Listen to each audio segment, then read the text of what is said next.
Stop praying like this. If your prayers feel like words bouncing off a ceiling, you already know the feeling I'm talking about. You fold your hands, you say the words you've said 100 times before, and somewhere in the middle of it, a question rises that you've tried not to look at directly. Why does this feel so empty? You're showing up, you're saying the right things, and still, the closeness you were promised never seems to arrive. So you pray harder, longer, more desperate. And underneath all that effort, a quiet guilt creeps in, like the distance you feel must be your fault. Like God is waiting for a better version of you before he decides to come close. But what if the problem was never how hard you were praying? What if your prayers have been aimed at something prayer was never built to do? There is a particular kind of tiredness that has nothing to do with your body. You can sleep 8 hours and still wake up carrying it. It's the tiredness of a heart that keeps showing up to pray day after day and quietly wonders if anyone is actually listening on the other side. You fold your hands, you close your eyes, you say the words you've said 100 times before, and somewhere in the middle of saying them, a question rises that you've tried not to look at directly because it feels almost disloyal to ask it. The question is simple, and it is this: why does my prayer life feel so empty? Not angry, not rebellious, just empty. Like speaking into a long hallway and hearing only your own voice come back to you.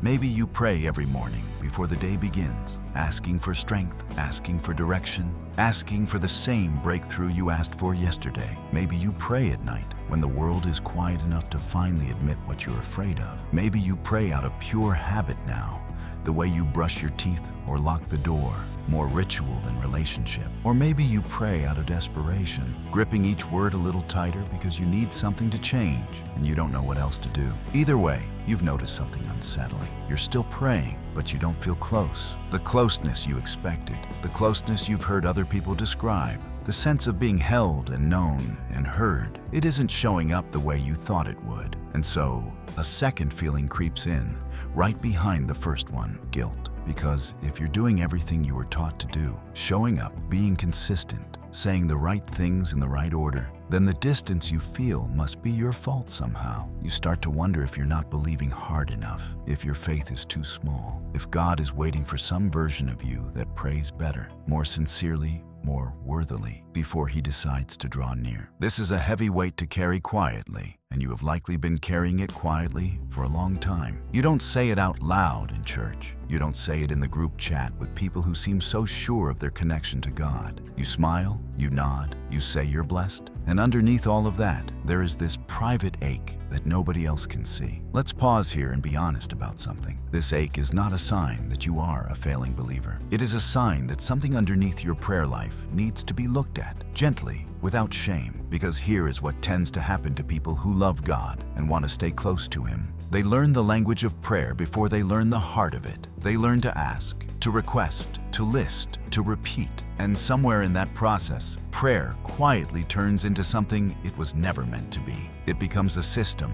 a method for getting results, a way of presenting your case to God in hopes that this time, this version of the request will finally move something. And when the results don't come or don't come fast enough, the silence on the other end doesn't feel like patience. It feels like absence. You start to measure God's nearness by whether your circumstances are shifting. If the job doesn't open up, if the relationship doesn't heal, if the health doesn't improve, if the answer doesn't arrive, you quietly conclude that maybe your prayers aren't reaching him at all. So you try harder, you add more words, you wake up earlier, you fast a little longer. You repeat the request with more intensity, hoping that intensity is what was missing. And for a while, this can feel like devotion. But underneath it, if you're honest with yourself, it doesn't feel like peace. It feels like work. It feels like trying to convince someone who hasn't said yes yet. This is the quiet exhaustion so many people carry without ever naming it. Not the exhaustion of unbelief, but the exhaustion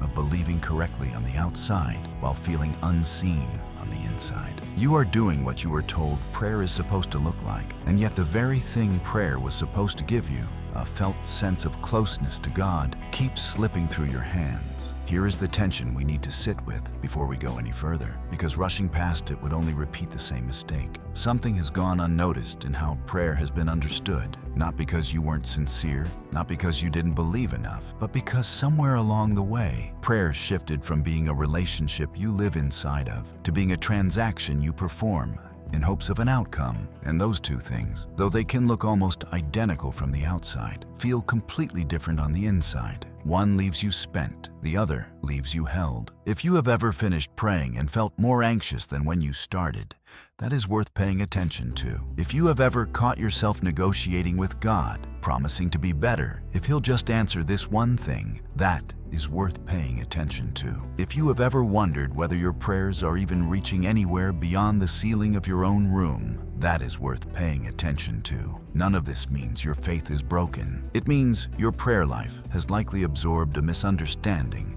that almost everyone absorbs at some point, often without realizing it, often passed down with good intentions from people who were themselves never taught any differently. The good news, and we will spend real time uncovering this together, is that this misunderstanding can be gently unlearned. The emptiness you feel is not the end of your story with prayer. It may actually be the doorway into the very thing you've been longing for all along. But to walk through that doorway, we first have to look honestly at what prayer became for you before we can rediscover what it was always meant to be. Let's go back to that feeling of speaking into a long hallway, because hidden inside it is something worth naming clearly. When prayer starts to feel empty, the very first place to look is not at your sincerity and not at how much faith you have, but at the shape your prayers have taken without you noticing. Somewhere along the way, for so many people, prayer quietly turned into a list of requests presented to God in hopes that this time, the right combination of words,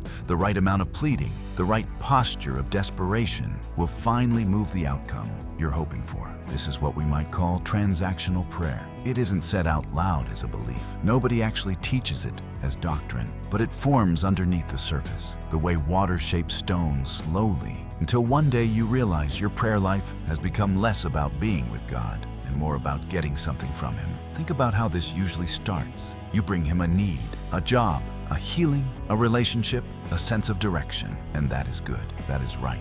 You are invited to bring Him your needs, but somewhere in the waiting that follows, something subtle shifts. The need stops being something you've surrendered and starts being something you're trying to manage through prayer itself. You begin praying not to connect with God, but to influence Him, to convince Him, to present your case persuasively enough that He finally moves. And without realizing it, prayer becomes less like a conversation between two people who love each other and more like a request submitted to someone whose decision you're still waiting on. Here is the inner battle this creates, and you may recognize it the moment it's named. Part of you wants to simply rest in God, to trust Him the way Scripture describes, like a child resting in a parent's arms. But another part of you, often louder, feels like resting is risky. Like if you stop pushing, stop repeating, stop intensifying your prayers, the thing you're hoping for might never come. So you keep performing faith, saying the right words, showing the right effort, while the actual experience of faith, the trust, the peace, the nearness, keeps eluding you. This is the battle between performing faith and experiencing it, and it is exhausting precisely because performance requires effort that never quite finishes. There's always one more thing to say, one more way to phrase the request, one more level of intensity to reach for, because the goal has quietly become the outcome rather than the relationship. Let's sit with an open question here.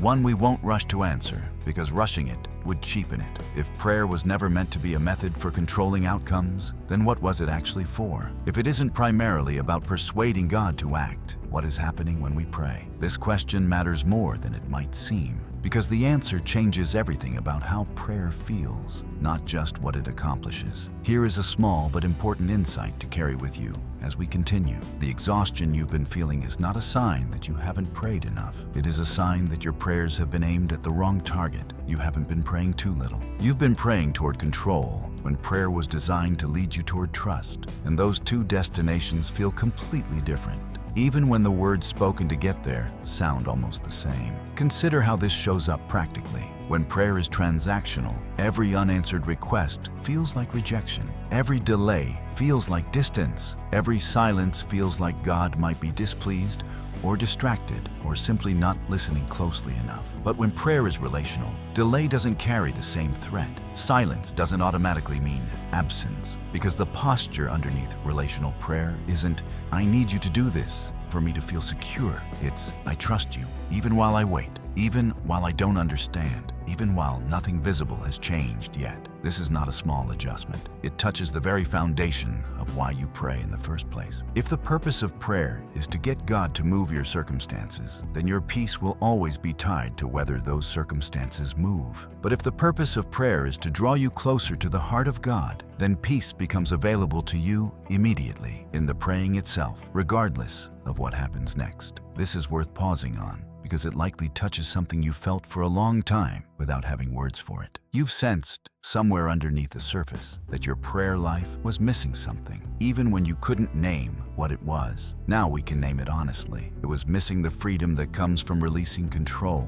It was missing the rest that comes from trusting a person rather than negotiating with a process. None of this is meant to shame the way you've prayed before. Nearly everyone arrives here eventually, especially those who care deeply about their faith and want to take it seriously. Taking prayer seriously can accidentally lead to treating it like a discipline to master rather than a relationship to inhabit. But recognizing this is the beginning of something important. It means the emptiness you feel isn't a dead end. It's a signal pointing you toward a different way of approaching the very thing you've been doing all along. The question still stands, gently, in front of us. If prayer isn't a list of requests aimed at controlling outcomes, what is it actually meant to be? We're about to find out, and what we discover may be far simpler and far more freeing than anything you've tried before. To understand what prayer was always meant to be, we have to go back to something easy to overlook in the middle of daily life. Before prayer is a request, before it is a discipline, before it is even words at all, it is meant to be relationship. Not a transaction between a petitioner and a decision maker, but a connection between a child and a father who already knows their heart. This single shift in understanding, though it sounds simple, has the power to completely change how prayer feels. Think about how Scripture frames the heart of prayer. It doesn't emphasize eloquence. It doesn't emphasize the perfect formula of words. It emphasizes posture, truth, surrender, trust. God is not waiting for you to find the right phrasing that finally unlocks His attention. He already has your attention fully, completely, before a single word leaves your mouth. This is worth letting settle for a moment, because it quietly dismantles a belief many people carry without realizing it. The belief that says, somewhere underneath the surface, I have to say this correctly or persuasively enough or with enough emotion for God to truly hear me. But hearing was never the issue. God already knows what you need before you ask Him. Read that again, slowly. He already knows. This means prayer was never designed to inform God of something He didn't know or to convince Him of something He wasn't sure about. Prayer exists for a different purpose entirely. It exists to align you with Him, not the other way around. This reframing might feel almost disorienting at first, especially if you've spent years believing prayer was primarily about getting God to move toward your request. But consider what it actually means if prayer's purpose is alignment rather than persuasion. It means prayer is less like submitting a proposal and more like leaning into a relationship that's already fully present, fully attentive, fully aware of everything you're facing. The need to convince dissolves because there's no one to convince. What remains is something far more intimate, the invitation to simply be known. Here is the inner tension this creates, and it is worth naming honestly. Part of you may resist this idea, because if prayer isn't primarily about influencing outcomes, what is the point of asking for anything at all? This is a fair question, and an important one. The answer isn't that requests disappear. You are still invited to bring your needs to God, openly and honestly, but the weight they carry changes. Instead of placing the full burden of the outcome on how well you present your request, you place your trust in the character of the one you're bringing it to. The request becomes an act of honesty rather than an act of negotiation. You're not trying to manage God's response. You're simply being truthful about where you are and trusting Him with what happens next. This is the difference between begging and surrendering, even though both can sound similar out loud. Begging carries tension, urgency, a sense that everything depends on getting this exactly right. Surrender carries openness, honesty, a willingness to be held even in uncertainty. The words might be nearly the same. The heart behind them is entirely different. And here's something important to notice. God responds to the heart's posture far more than He responds to the polish of the words. Consider how naturally this shows up in human relationships you already trust. When you're close to someone, you don't rehearse every sentence before speaking to them. You don't worry that an imperfect choice of words will damage the relationship. You simply speak honestly, because the relationship itself is secure. Prayer, at its core, was meant to function this way too. Not a performance evaluated on technical merit, but a conversation held within a relationship that isn't going anywhere. This naturally raises the next open question, one we'll spend real time exploring as we continue. If surrendered prayer isn't about getting the words right and isn't about persuading God into action, then what does it actually sound like in practice? What does it feel like to pray honestly, without rehearsing, without performing, without needing every sentence to carry the full weight of changing your circumstances? This is where many people get stuck, not because the idea of relational prayer doesn't make sense intellectually, but because shifting from years of transactional habit into relational trust takes practice. It isn't a switch you flip once. It's a posture you return to again and again, especially in moments when fear tries to pull you back into managing outcomes instead of resting in relationship. For now, let this truth settle gently. Prayer was never meant to convince God to care about you. He already does, fully, before you say a word. Prayer was meant to bring you into agreement with that reality, to align your heart with what is already true, rather than to negotiate for something that was never in question. This changes the weight you carry into every prayer. You are not pleading with a reluctant judge. You are speaking honestly with a Father who already leans toward you. And as we continue, we'll look closely at what happens when that honest dialogue gets replaced by repetition without surrender, and why that repetition, however sincere, can quietly produce more anxiety than peace. There is a particular kind of repetition that feels holy on the outside, but quietly corrosive on the inside. And most people who pray sincerely have experienced it without ever stopping to examine it closely. You bring a need to God, nothing changes. So you bring it again the next day and the day after that, sometimes for weeks, sometimes for years. On the surface, this looks like perseverance, and Scripture does call us toward persistence in prayer. But there is a difference between persistent trust and anxious repetition, and that difference is often the very thing determining whether prayer leaves you lighter or heavier. Here is how to tell them apart. Persistent trust returns to God again and again because it finds rest there, even without resolution. It says, in effect, I still don't have my answer, but I still have you, and that is enough to keep me steady. Anxious repetition, on the other hand, returns to God again and again because it has not yet found rest at all. It says, beneath the surface, if I don't keep asking, keep pushing, keep reminding God of this need, it might slip away, might be forgotten, might never come. The words spoken in both cases might sound nearly identical, but one is rooted in peace and the other is rooted in fear. And fear, even when wrapped in spiritual language, tends to multiply the longer it goes unspoken. This is worth pausing on because it touches something quietly painful. If you've ever finished a long prayer time and felt more unsettled than when you began, more aware of everything that's wrong, more gripped by the urgency of what hasn't happened yet, that is worth noticing, not because something is wrong with you, but because it reveals what was actually happening underneath the words. You weren't just bringing a need to God. You were rehearsing your fear in His presence, again and again, without ever laying it down.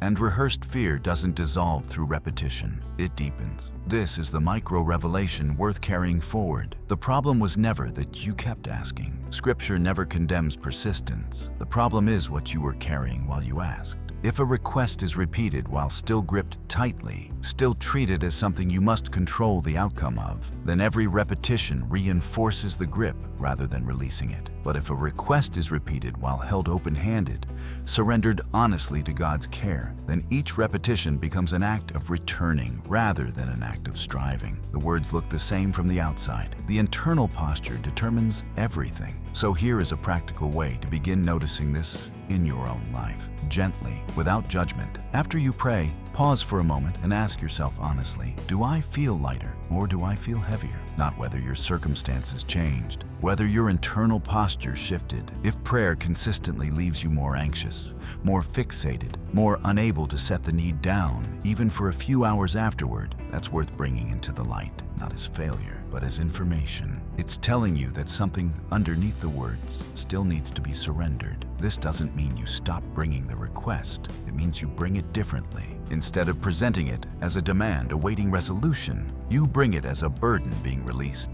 into trustworthy hands. The shift sounds something like this internally. I am not praying this to make something happen through sheer effort or repetition. I am praying this because I trust the one I'm bringing it to, and I am choosing, again, to leave it with him rather than carry it alone.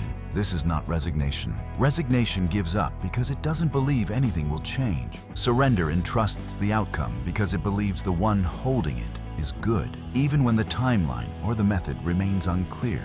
These two postures can look remarkably similar from the outside, both involving a kind of letting go, but they come from entirely different places, and they produce entirely different fruit in your spirit. Resignation tends to leave behind numbness. Surrender tends to leave behind peace, even amid ongoing uncertainty. Consider, too, what this means for the anxiety so many carry quietly into their prayer life. Anxiety often grows not from the size of the need itself, but from the sense that everything depends on your effort to secure the outcome. When prayer becomes another arena for that same anxious effort, rather than a place where the effort can finally be set down, it stops functioning as relief and starts functioning as another task to manage. This is why so many people finish praying and feel, if they're honest, almost as tired as when they started. Not because God failed to meet them, but because they brought their striving into the room and never quite let it go. As we move forward, we'll look closely at something that often gets overlooked entirely in this conversation: the role of listening. Because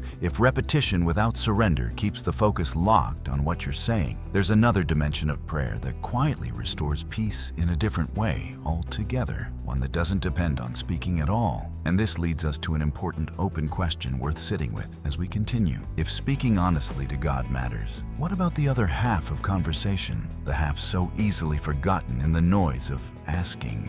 What happens when you simply stop talking and listen? There is a moment many people quietly avoid in their prayer life, not because they reject it, but because they've simply never been taught how to enter it. It's the moment after the words run out, after the requests have been spoken, after the same petitions have been repeated one more time. There is often a silence that follows, and that silence tends to feel uncomfortable rather than restful. So people fill it. They keep talking. They move on to the next request, or close the prayer entirely, rarely pausing long enough to ask what might happen if they simply stayed there, quiet, listening for a few unhurried minutes. This is worth examining gently, because so much of what we've explored so far has focused on speaking, on the words we bring to God, on the posture behind those words. But prayer was never meant to be one-directional. A relationship sustained only by one voice speaking isn't really a conversation at all. It's a monologue. And if prayer has quietly become a place where you only ever speak and never pause to listen,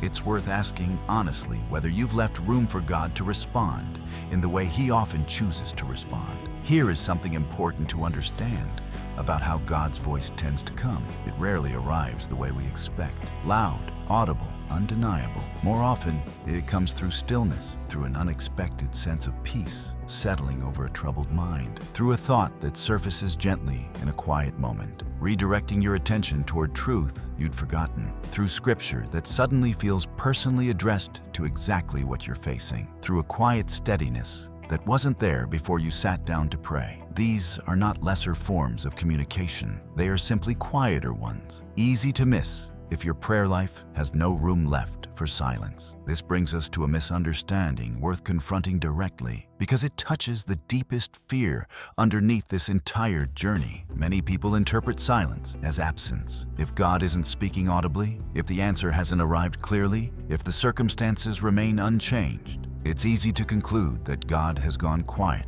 because He's distant, displeased, or simply not paying attention. But silence and absence are not the same thing, even though they can feel identical, but all from the inside of a waiting season. Consider what silence often represents in a relationship you already trust deeply. When you sit quietly beside someone you love, not speaking, is that silence evidence that the relationship has ended? Of course not. Often the silence shared between people who trust each other is some of the most peaceful, connected time they spend together. Presence doesn't require constant words to be real. The same is true with God. though it can be far harder to believe when you're the one waiting for an answer that hasn't come yet. Here is a micro-revelation worth carrying forward gently. A quiet season may not be God withdrawing from you. It may be God inviting you into a deeper kind of closeness, one that doesn't depend on constant feedback to feel secure. This kind of closeness asks something different of you than the kind built entirely on answers and responses. It asks you to trust the relationship itself, even in the quiet, the way you would trust a steady friendship that doesn't require constant reassurance to remain real. This naturally raises a practical and honest question. If listening matters this much, how does someone actually learn to do it, especially after years of prayer that has only ever consisted of speaking? The answer begins simply, almost smaller than expected. It begins with pausing deliberately after you pray, even for just a minute or two, without immediately reaching for your phone or moving on to the next task. It begins with reading a small portion of Scripture slowly, not to gather information, but to listen for what stirs quietly within you as you read. It begins with noticing the thoughts that surface in stillness, not anxious or frantic thoughts, but calm, steady impressions that align with what you already know to be true about God's character. Learning to listen is not a technique to master quickly. It is a posture cultivated slowly, the same way trust is cultivated slowly in any meaningful relationship. And it requires a kind of patience that runs counter to how most of us are used to engaging with prayer, treating it as a task with a beginning and an end, rather than an ongoing space we remain present within. As this posture grows, something begins to shift underneath the surface of your fear. The silence you once interpreted as rejection starts to feel less threatening, not because the waiting becomes easier, but because you begin to recognize that waiting and being forgotten are not the same experience, even though they can feel painfully similar in a hard season. This sets the stage for something significant we need to look at directly, because underneath all of this, the speaking that turned transactional, the repetition that bred anxiety, the silence that felt like absence, there is a deeper pattern running through all of it. And recognizing that pattern clearly is what allows the real turning point to happen. It's time to name that pattern honestly and see what becomes possible once it's finally brought into the light. Let's name something directly now, gently but clearly, because naming it is what allows it to finally lose its grip. Underneath the empty feeling, underneath the guilt, underneath the repetition that left you more anxious instead of more at peace, there has been one consistent thread running through your prayer life. Fear, not loud, dramatic fear, but a quiet, persistent fear about the future, about whether things will work out, about whether you'll be okay if the answer doesn't come the way you hoped. And without realizing it, that fear has been driving much of how you've prayed. You haven't simply been bringing your needs to God. You've been trying to use prayer as a way to manage what frightens you, to exert some kind of control over outcomes that feel entirely outside your hands. This is worth sitting with honestly, without shame, because almost everyone who takes their faith seriously falls into this pattern at some point. It happens slowly, quietly, often without any conscious decision behind it. You start praying about something that genuinely matters to you, your finances, your health, your relationships, your future, and somewhere in the process, the prayer becomes less about surrendering the fear and more about soothing it through sheer effort. The more afraid you feel, the more you pray, not from trust, but from an attempt to hold the fear at bay through repetition and intensity. This is fear-driven prayer, and it can wear the exact same clothing as faith-driven prayer. Both involve bringing requests to God. Both can look devoted, consistent, even passionate. But fear-driven prayer is reaching for control, while faith-driven prayer is reaching for surrender. One says beneath the words, "I need to make sure this happens, so I will keep pushing until it does." The other says, beneath the words, "I don't know how this will unfold, but I trust the one who does, so I release my grip on the outcome." Here is the turning point, and it tends to arrive quietly rather than dramatically. It happens in a single, honest moment of recognition. When you finally see clearly what's been happening underneath your prayers all along, you realize you haven't simply been asking God for help.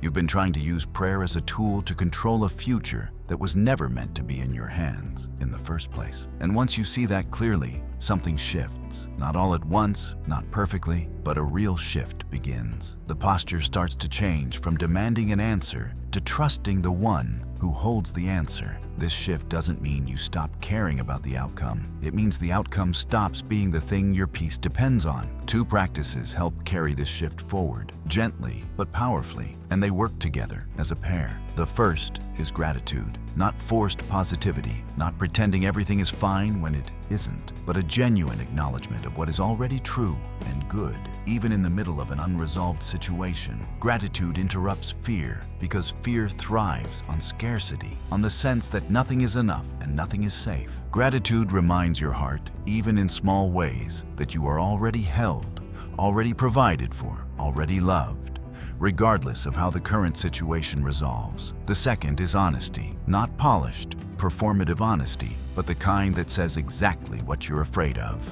exactly what you don't understand, exactly where your trust feels thin, without dressing it up in spiritual language to make it sound more acceptable. Honesty in prayer often feels risky at first, as though admitting doubt or fear might disappoint God somehow. But honesty is what relationship is built on. A relationship that only ever hears confident, polished words isn't actually intimate. It's curated. God isn't looking for a curated version of your faith. He's looking for you exactly as you are, fears and doubts included. Together, gratitude and honesty reshape prayer from begging into trusting. Begging assumes you have to convince someone reluctant to act. Trusting rests in the character of someone who has already proven faithful, even when the specific outcome remains unclear. This shift will not feel complete the moment you understand it intellectually. Old patterns of fear-driven prayer have likely been practiced for years, sometimes decades, and they don't dissolve simply because a new truth has been recognized. But recognition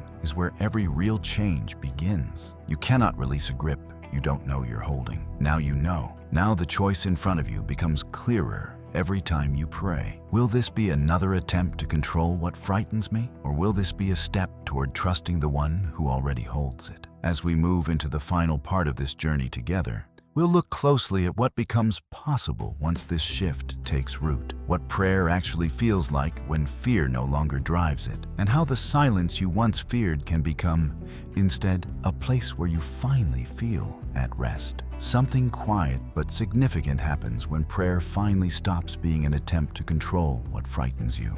The words don't necessarily change all that much. You might still bring the same requests, the same needs, the same unresolved situations you've carried for months or even years. But the weight behind those words shifts, and that shift changes everything about how prayer actually feels from the inside. Where there was once striving, there is now space. Where there was once a quiet, constant effort to convince God to act, there is now a simpler, steadier posture of trust. This is the heart of what we've been uncovering together. Prayer was never meant to control God. It was meant to connect you to Him. Read that again, slowly, and let it settle somewhere deep, because it answers the very question that brought you here. Why did your prayer life feel empty? Not because you weren't sincere enough, and not because your faith was somehow deficient. It felt empty because it had quietly been aimed at the wrong target. You were reaching for outcomes when prayer was always meant to lead you toward relationship. You were trying to manage a future that frightened you when prayer was always meant to remind you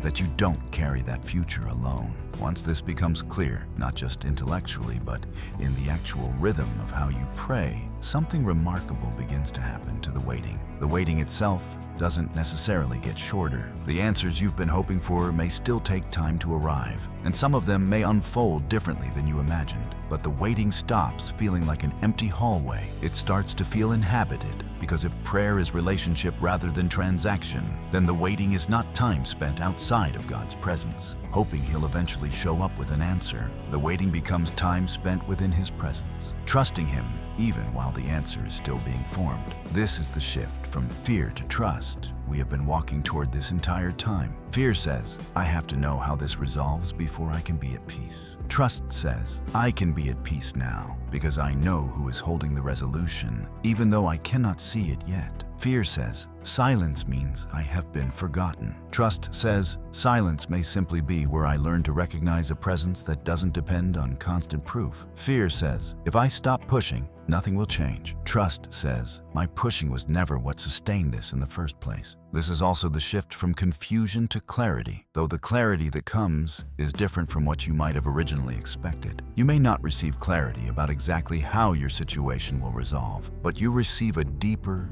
steadier clarity about who God is in the middle of it. And that clarity tends to matter more in the long run than knowing the specific outcome ahead of time. And this, finally, is the shift from heaviness to peace. Not a peace built on circumstances finally falling into place, because circumstances are unpredictable and often slow to change. A peace built instead on the posture of your heart, on having released the grip you didn't even realize you were holding, on having traded performance for honesty, repetition for surrender, demand for trust. This kind of peace is available to you immediately, in the very next time you pray, regardless of what is or isn't resolved in your life right now. As you move forward from here, consider letting prayer become simpler than it has been. Less about finding the right words, more about showing up honestly, less about convincing God to move, more about resting in the fact that He already sees, already knows, already cares more deeply than you've allowed yourself to believe. Let there be room for gratitude, even in small, quiet ways. Let there be room for honesty, even when what you're honest about feels messy or unfinished. And let there be room for silence, real, unhurried silence, where you simply stay present with God without needing to fill every moment with words. This is not a new technique to master. It is an old, simple truth being recovered, one that prayer was always meant to carry from the very beginning. You were never meant to control God through your prayers. You were meant to be drawn closer to Him through them. And once that becomes the posture you return to, again and again, even imperfectly, even on the days when fear tries to pull you back into old patterns, you will find that prayer no longer feels like a hallway echoing your own voice back to you. It will feel like a relationship you are living inside of. One breath, one honest word, one quiet moment at a time. If this spoke to something you've been carrying quietly, take a moment to let it settle before you move on with your day. And if you'd like to support this kind of message reaching more people